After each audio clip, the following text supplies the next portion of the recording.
Hello and welcome to another video. So for this video I've decided to explain how last summer I crashed my bike on two separate occasions, which resulted in breaking both my wrists. Luckily not at the same time, but it was my left and my right wrist that I broke literally in the space of 4 months. So it was literally a case of coming back from the first break, and then it was second session back I broke the other one. So yeah, literally sucks as bad as it sounds. So I'm going to get to explaining how it happened. I guess part of sports, especially extreme sports, is at some point you're going to get injured. It's just part of the package. Somehow prior to actually breaking my wrists, I've been riding for, I think it works out about 7 or 8 years now. I don't know exactly, but quite a while. And I'd never broke a bone. Everything was quite new, like the recovery and like the time off was like a big thing that kind of shocked me, how to deal with it and stuff. So it was all, like I say, all a bit new. Prior to that, I had actually, like, I've had like the little injuries, like I've knocked myself out, I've had a KO, I've sprained stuff. The worst one I've probably done is the ligaments in my ankle. Yeah, you know, I got off quite lightly. I was quite lucky in that respect, but then it all come at once last year, I guess. But I'm going to get explaining how I broke my wrist the first time. The first time that it happened, we was at Radical Bikes. We was session, so there's like the loads of different dirt jump lines there.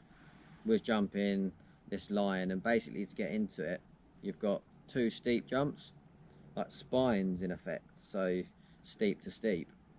I jumped and I just went up. I just didn't get any distance. Went up and I just like locked out. My front wheel hit the top of the landing, and then in effect just was like a springboard. Just literally I bounced from the front wheel just to a heap on the floor. Like the first thing you put out, isn't it? Just like your wrists. Put my wrist out, and it just literally flipped back on itself.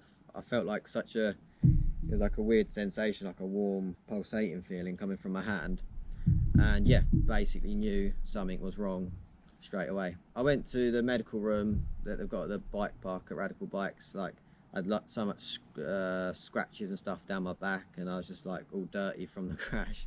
Got cleaned up, and I still obviously wasn't sure what I'd done, so I drove back to my house actually, and then from my house went to A&E, got an x-ray, and then it was no surprise really when it come back that it was broken. It turned out I'd broke it, the little bone in here, don't quote me on this, but I believe it's called the trapezius. I'd completely cracked that, and then I'd also fractured the radius, which is like the bigger bone in your wrist. Luckily I didn't actually need an operation, which was it was quite a relief, because obviously if you need an operation you can add so much time onto the recovery basically. So I had 3 weeks in a cast, and then it was another 5 weeks in a splint, which just like supported it as well. The biggest thing I found was like the time off, just like occupying yourself, trying to do things, you know. So anyway, we got through the 8 weeks, and then it was basically like any injury, just had lots of physio work, which was all new to me. And then basically when it felt good again from the physio, I had the mobility back in it, I got back in the gym and got it strong again. So that was the first time. It was mid-October I decided to start riding again. I was still in like a wrist support. I was in like a wrist support to do anything, just so that it didn't jolt, or that I injured it again. I just didn't want to risk it. I had the first session back riding, I just took it really easy, and then the second session I was at Radical Bikes again. It was riding the foam pit, and this is going to sound so alien if you're not into bikes, but I done a trick into the foam pit, which was an opposite truck driver, which is an opposite 360 bar spin. So you do a 360 your opposite way and do a bar spin the opposite way. I basically caught the bar like on the tip of my fingers, and it flipped my wrist right the way back, so the back of my hand basically touched my forearm. I felt it touch my forearm. Cracked again, all sorts of cracking, and it just didn't feel right. It was a very familiar feeling. And the trouble is, when you ride a foam pit, you jump into it and all your momentum just goes in the pit, like you just go forward. So obviously where I've caught the bar, you know, on my fingertips, it's had no strength for it to be able to absorb and go, you know, go anywhere. So it's just literally flipped my wrist back. So it's such a silly crash in the grand scheme of things, but like I say, just knew it was a familiar feeling, and got my bike out the pit, and literally I sat at the edge of the foam pit for probably about an hour, just taking in what happened, the fact that it's second session back, and I was pretty certain that that I'd broke the other wrist. So yeah, as you can imagine, I was so bummed. So off to the hospital again it was. I'd done so many tricks that were actually quite difficult again. You know, like I'd done some of my more advanced tricks where the trick that I slipped up on was just, it was such a basic mistake. But I guess I could say that with both crashes, they, in the grand scheme of things, to what I have been doing, it's such like they're both such small crashes and just silly mistakes. But I guess it's a true saying, it's the small stuff that catches you out, and for me, both times, it definitely was. The second time I actually drove back as well, so I didn't learn the first time, but I made it back in one piece. I managed to drive back, went to A&E again, got the x-ray on the other wrist, and it turned out that I had broke the scaphoid bone, so it's like a little bone in here. It was 6 weeks in a splint.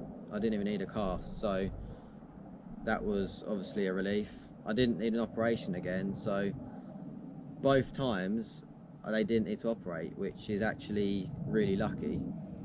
I guess looking at the positives, that is a very big positive that they didn't need to operate.